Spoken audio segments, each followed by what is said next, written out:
Hi all, this is Dr. Sage Breslin and this is Wisdom Wednesdays, my special series on my journey with cancer. This is video number 70. So I am so excited to share with you just a little tidbit. In this journey through cancer and testing and it just feels like insanity. I have been watching the last month, my numbers drop. I have been guardedly optimistic, and I had labs yesterday, and so far they're looking good. So I will hopefully have an update next week with some really good news. I'm praying that that's what it will be. I have had some really tough symptoms lately, and both my oncologist and I think that it may be that I am getting better and that my body actually doesn't need as much chemotherapy as it's getting. So I would be delighted to know that that was the case and that my dosage could be, decreased. That would be phenomenal. So hopefully I will have a much more confident update about that next week. I just am about to be 1 year post-transplant. In 2 weeks, I will be 1 year post-transplant. Can you believe it? It's so exciting. And as such, I got my 1 year vaccinations yesterday. I should have left the Band-Aids on. They did 3 on this arm, 3 on this arm. I felt like I could hardly lift my arms yesterday. Every time I rolled over to sleep, I'd like wake myself up. That was sore, but it was, I didn't feel so great afterwards, but that's fine. You let it go. You realize that, wow, I am now getting vaccinated against things that I was vaccinated at, 1 year old. And now I'm getting it. Yay. So that's been exciting. I just had another round of the monoclonal antibodies, and I was also told, woo, I am eligible for the new bivalent COVID vaccine. Yay! I don't know, blessing and a curse, right? I will be having it soon, but I know that in the past, before my transplant, that usually required a day off. So I will be looking at next week and seeing which day I can, mercy as the day after. But it's exciting for me. The other exciting news I had, many of you know that I have a BMT sister. One of my friends has multiple myeloma, and she received her transplant 2 weeks ago. And she actually left the hospital yesterday. It's like some record time. Left before they even, earlier than anybody else, and seems to be doing pretty well. I gave her a stern talking to about all the rules when you're, in that first 100 days, because obviously we want to see her do well and continue to do well. But it was just so exciting that she did not have to experience the journey that I had. I did have a really interesting insight though. I knew that I had been very fearful is maybe too strong a word, but I'd been getting triggered.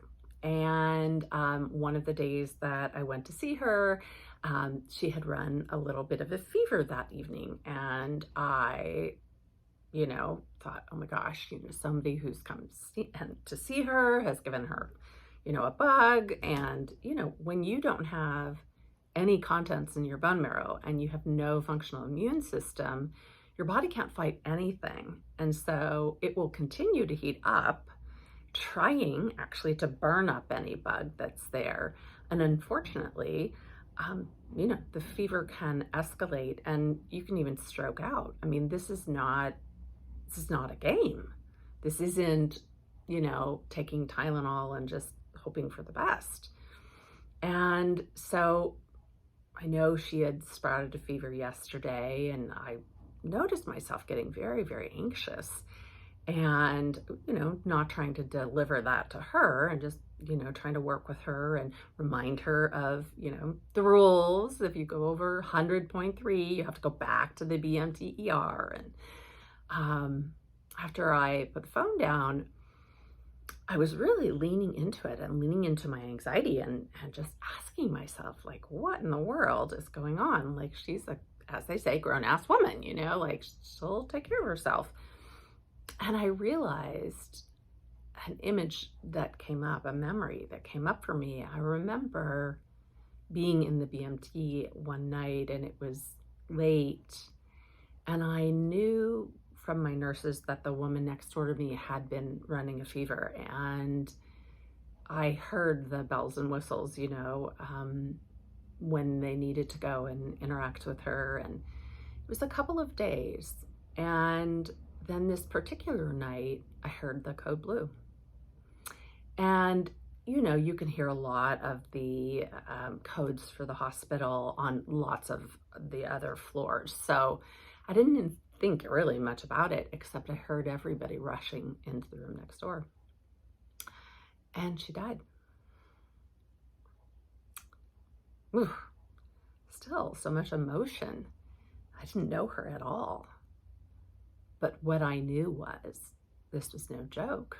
Like, when they tell you you have to have a mask on at all times, at least for that first 100 days, they mean it.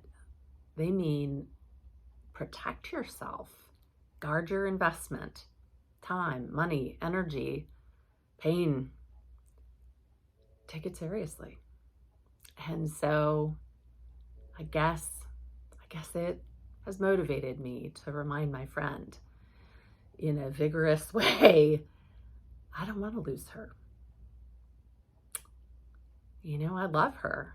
I want to know that she not only recovers and survives, but thrives and can protect that remission and can really enjoy a good, happy, long life. So if any of you are watching this and know people who have gone through transplant or know who I'm talking about, please be on your best footing as well. If you're visiting, wear that mask, wash your hands 800 times. Be really careful, because we all need you to be really careful, because it's our lives. Our lives depend on that. So my uplifting wisdom is protect your investment, protect your you. It's the best you have, and it's the only you have. I hope you have the best hump day and day of wisdom that you can, no matter where you are in the world or what time it is. This is Wisdom Wednesday, and this is Dr. Sage Breslin.